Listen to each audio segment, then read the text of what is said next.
नमस्कार, चेतना टुडे में आपका स्वागत है। शुरुआत करते हैं अब तक की खास सुर्खियों से। उत्तर प्रदेश से लाए गए 7 बाल बंधुआ मजदूर बरामद। 2 दिन से भूखा बच्चा भर्ती। 3 दिन बाद भी किशोर का पता नहीं, अपहरण की आशंका से पुलिस द्वारा इनकार। और फाग महोत्सव में खूब लगे श्याम के जयकारे। कालिका माता मंदिर सौंदर्यीकरण का निर्णय। गरीबी और उस पर भूखमरी उन मासूमों को रतलाम तक खींच लाई जिनके दिन अभी खेलने कूदने और स्कूल जाने के हैं। जिन हाथों में किताबें होनी चाहिए थी वे रतलाम में झूठी ग्लासेस साफ कर रहे थे। 2 दिन से लगातार भूखे प्यासे मजदूरी करवाने के बाद जब उसकी हिम्मत जवाब दे गई तो वह पस्त होकर सड़क पर गिर पड़ा। किसी ने चाइल्ड हेल्पलाइन को खबर दी और उस मासूम को जब बाल चिकित्सालय पहुंचाया गया तो पता चला कि वह अकेला नहीं बल्कि उसके जैसे 12 हमउम्र और भी हैं जो शहर में इसी तरह जबरन मजदूरी के लिए उत्तर प्रदेश से यहां लाए गए हैं। बाल चिकित्सालय में उपचाररत सुनील पिता राम बच्चन 12 वर्षीय निवासी लखीमपुर जिला बस्ती उत्तर प्रदेश बुधवार को पावर हाउस रोड पर एक जूस के ठेले पर झूठी ग्लासें धोने की मजदूरी कर रहा था। 2 दिन से भूखा होने के कारण गर्मी में उसे चक्कर आने लगे और तबीयत बिगड़ने पर वह बेहोश सा हो गया। अस्पताल में चाइल्ड हेल्पलाइन के अधिकारी उसे लेकर पहुंचे तो उसने बातचीत में बताया कि रतलाम में बोहरा चाल जावरा फाटक निवासी इरफान खान मेरे जैसे 12 अन्य बच्चों को उत्तर प्रदेश से यहां मजदूरी के लिए लेकर आया है। चाइल्ड लाइन अधिकारी प्रेम चौधरी द्वारा की गई बातचीत में यह खुलासा हुआ कि इन बच्चों को 50 रुपए रोज की मजदूरी में इरफान शहर में अपने 8 जूस के ठेलों पर सुबह 9 से रात 11 बजे तक काम करवा रहा है और खाने पीने को भी भरपेट नहीं देता है। रात में रेलवे स्टेशन और इधर उधर सुलाया जाता है। बच्चों से बंधुआ मजदूरी के इस मामले में एक खुलासा यह भी हुआ कि इरफान इनके माता पिता को 1500 रुपए महीना देने की बात कहकर यहाँ लेकर आया है। कहा तो यह था कि भरपेट खाना मिलेगा और रहने को जगह भी, लेकिन यहां आने के बाद ऐसा कुछ भी नहीं हुआ। चाइल्ड हेल्पलाइन के दल ने शेष 11 बच्चों की तलाश शुरू की तो 6 बच्चे और पाए गए, जिसमें से 4 इरफान के घर पर जबकि 2 स्टेशन रोड पर काम करते मिले। श्री चौधरी ने बताया कि इस पूरे मामले की सूचना श्रम विभाग को दी गई है। चाइल्ड लेबर एक्ट के तहत विभाग द्वारा कार्रवाई की जा रही है। शेष बच्चों की तलाश में पुलिस ने मदद की, वहीं इरफान घर से लापता हो गया है। इस संदर्भ में सीएसपी गौरव तिवारी ने चेतना टुडे को बताया, चाइल्ड हेल्पलाइन की सूचना पर चीता फोर्स को बच्चों की तलाश के लिए लगाया गया है। बच्चों से पूछताछ के आधार पर बाल बंधुआ मजदूरी का मामला सामने आया है। आरोपी के खिलाफ मानव दुर्व्यवहार तथा बाल श्रम के तहत मामला दर्ज कर रहे हैं।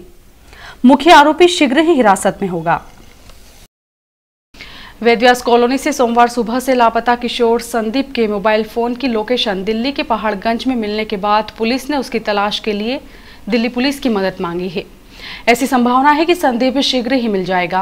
पुलिस ने उसके अपहरण की आशंका से साफ इनकार किया है। वेदव्यास कॉलोनी में अपने चाचा राजेश पिता मोहनलाल सेंचा के साथ रहकर पढ़ाई करने वाला भतीजा संदीप पिता गोपाल सेंचा 14 वर्षीय सोमवार सुबह घर से बाजार जाने की बात कहकर 9:15 बजे निकला था, जिसके बाद वह आज तक वापस नहीं लौटा। उसके रूम पार्टनर मुकेश गहलोत ने बताया कि हम उसे संभावित स्थानों पर सोमवार रात से ही तलाश रहे हैं।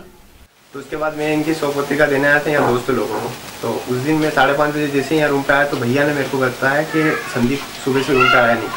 तो उसके बाद मैंने जब इधर से गया तो मेरा एक दोस्त जो BHMS में पढ़ता है वो भी, उससे मैंने पूछा, बोले संदीप को कोई देखा है?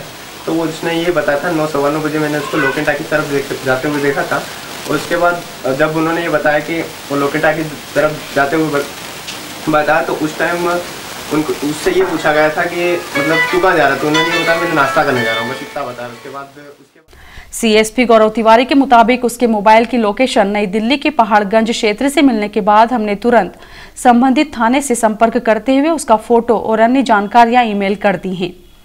श्री तिवारी के मुताबिक संदीप के अपहरण जैसी कोई स्थिति नहीं है। बुधवार रात परिजन नई दिल्ली के लिए रवाना हो रहे हैं। संभवतः वह अपनी मर्जी से ही दिल्ली चला गया होगा।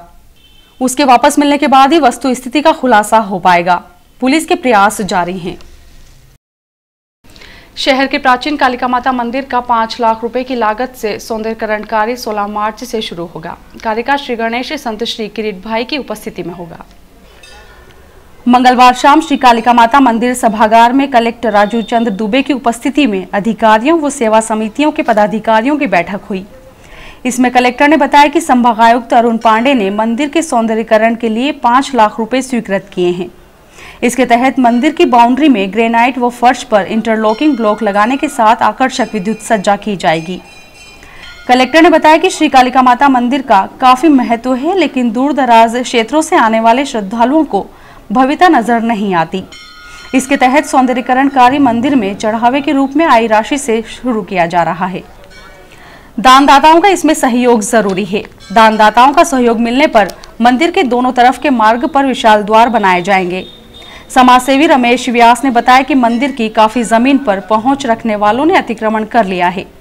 उनकी बात सुनकर कलेक्टर ने एसडीएम ग्रामीण दिनेश चंद्र सिंघी को मंदिर की जमीन का सीमांकन करने के निर्देश दिए। सौंदर्यीकरण की देखरेख के लिए 6 सदस्यीय समिति का गठन किया गया। समिति के मंदिर के पुजारी प्रकाश पंडित, समाजसेवी नंदलाल व्यास, पुष्पा पुजारी, पूरणमल चौथियानी, पार्षद राजेश शर्मा, तहसीलदार वीरेंद्र कटारे को शामिल किया गया। केंद्र सरकार द्वारा 16 वर्ष के बच्चों के आपसी सहमति से यौन संबंधों को वैध करने के प्रस्ताव का मुस्लिम पर्सनल लॉ बोर्ड ने विरोध करते हुए उसे नामंजूर कर दिया है। बोर्ड सदस्य आरिफ मसूद और मुनीर अहमद रतलाम में मीडिया से चर्चा कर रहे थे। सर्किट हाउस पर पत्रकार वार्ता में श्री अली ने कहा, मुस्लिम समाज में लड़की का निकाह बालिग होने पर कर सकते हैं। निकाह शादी के बगैर यौन संबंध हराम व कुकर्म है। मुस्लिम कमेटी के बैनर तले देश भर में सरकार के बिल का विरोध किया जाएगा। पर्सनल लॉ बोर्ड के सदस्य मुनीर अहमद खान का इस संबंध में कहना है कि शादी की उम्र 16 वर्ष करने का वे समर्थन करेंगे, लेकिन स्वेच्छा से यौन संबंध बनाने के फैसले का विरोध किया जाएगा। उन्होंने कहा, केंद्र सरकार धार्मिक संपत्तियों और उनसे होने वाली आय पर सरचार्ज लेने का बिल लगाएगी तो बोर्ड उसका विरोध करेगा। वक्फ संपत्तियों के पूर्व में किए गए सर्वे को मान्य किया जाना चाहिए।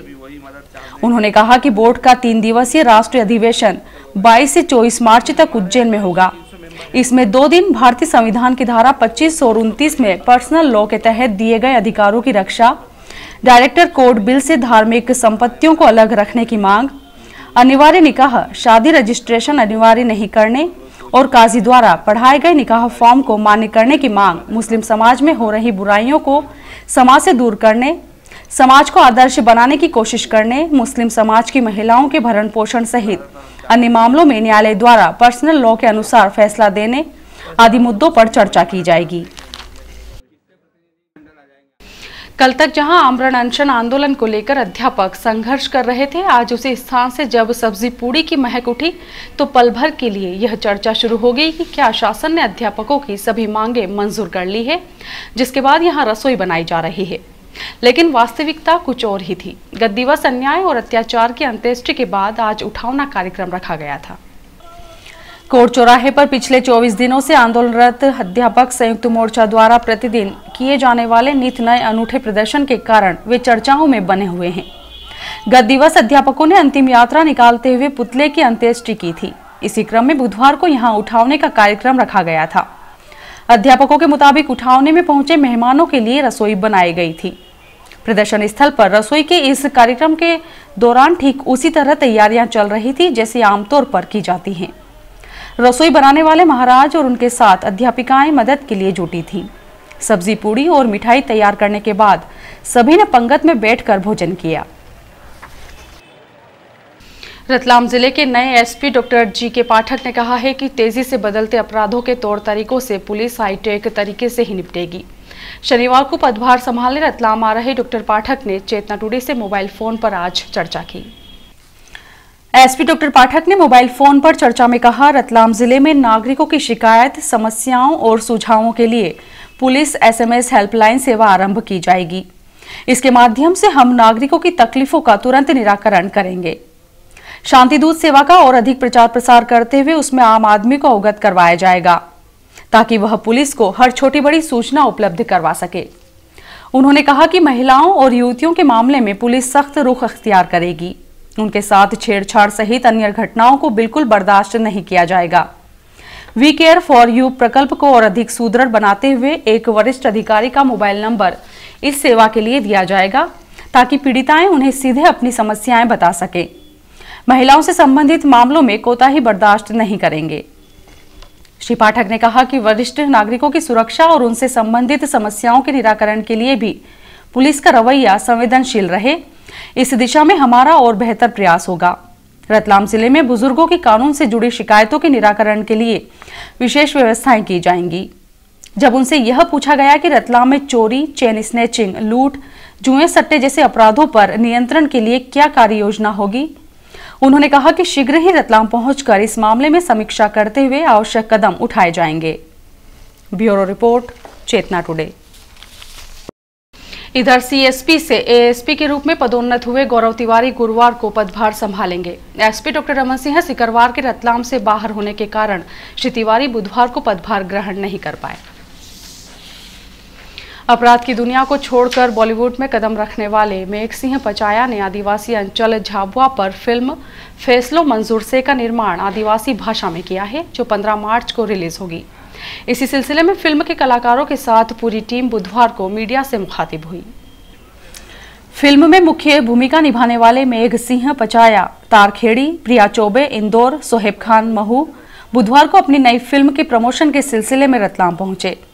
फिल्म के मुख्य अभिनेता मेघ सिंह किसी समय में अपराध की दुनिया से जुड़े थे, लेकिन उन्होंने उस रास्ते को छोड़ते हुए अब आदिवासी समाज में जागृति का बीड़ा उठाया है। आदिवासी समाज में फैली विसंगतियों और कुप्रथाओं पर निर्मित 50 लाख रुपए की लागत वाली 2 घंटे 20 मिनट की फिल्म की शूटिंग झाबुआ जिले में ही हुई है। यह फिल्म 15 मार्च को श्री कृष्ण टॉकीज में रिलीज होगी। मेघ सिंह ने चर्चा में बताया कि किसी समय में धार झाबुआ जिले में मैं लूटपाट और हत्या जैसे जघन्य अपराधों में शामिल रहा हूं, लेकिन विश्व मंगल हनुमान जी तारखेड़ी की प्रेरणा से मैंने उनके ही चरणों में आत्मसमर्पण करते हुए अपराध की दुनिया को छोड़कर मनोरंजन की दुनिया से नाता जोड़ते हुए आदिवासी समाज में जन जागृति का कार्य आरंभ कर दिया है।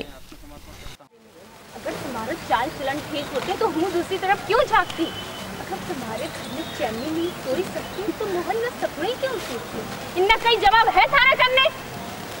पर हमारा वैसे तो फागुन रंग गुलाल का उत्सव है, लेकिन जब फाग महोत्सव में भक्ति के रंग बिखरते हैं तो चहु और उल्लास छा जाता है।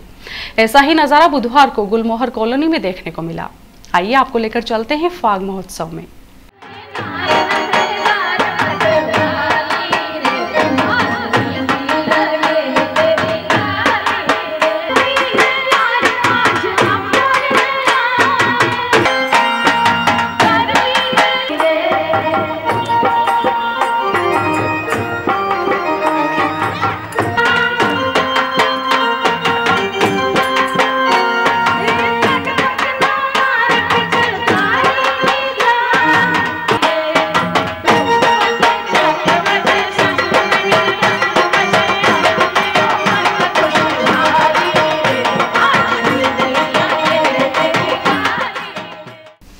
अलकापुरी टेम्पो स्टैंड से लेकर बरबड़ मंदिर तक बुधवार को नगर निगम द्वारा विशेष सफाई मुहिम चलाई गई। मुहिम के दौरान सफाई अमले ने सड़क किनारे जमा कूड़े करकट और कचरे को हटाया।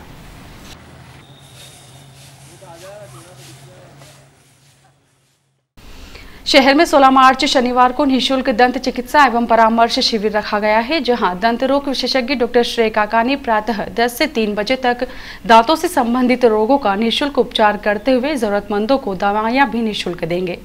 शिविर का लाभ लेने के लिए care and cure dental clinic Ram मंदिर के सामने सज्जन मिल रोड पर संपर्क करते हुए बाबा मेडिकोज सज्जन मिल रोड पर पूर्व रजिस्ट्रेशन करवा सकते हैं। नेहरू युवा केंद्र द्वारा क्षमता संवर्धन प्रशिक्षण शिविर की शुरुआत समारोह पूर्वक की गई। नेहरू युवा केंद्र रतलाम द्वारा मेंटर युवा मंडल के पदाधिकारियों का 5 दिवसीय क्षमता संवर्धन प्रशिक्षण शिविर का शुभारंभ पंजाबी धर्मशाला पर मुख्य अतिथि बार काउंसिल अध्यक्ष सुनील लाखोटिया, अध्यक्षता किसान नेता रामचंद्र धाकड़, विशेष अतिथि जिला सलाहकार समिति सदस्य विजय सिंह चौहान, नेहरू युवा केंद्र के जिला युवा समन्वयक पवन दुबे द्वारा स्वामी विवेकानंद जी के चित्र पर माल्यार्पण एवं दीप प्रज्वलित कर किया गया।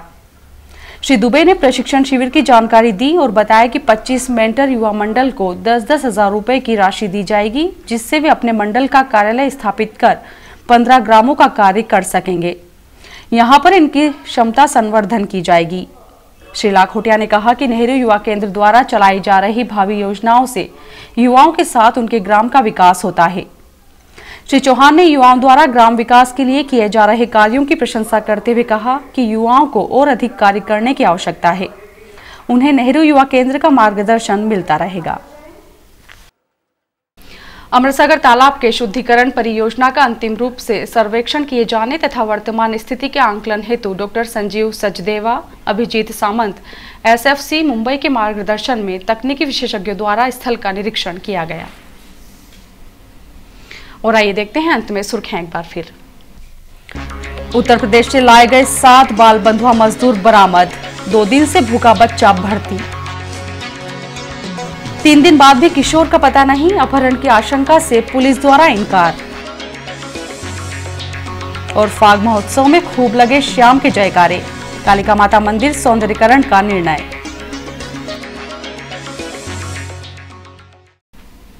चेतना टुडे में आज बस इतना ही। हम फिर उपस्थित होंगे नई हलचल के साथ। तब तक के लिए नमस्कार।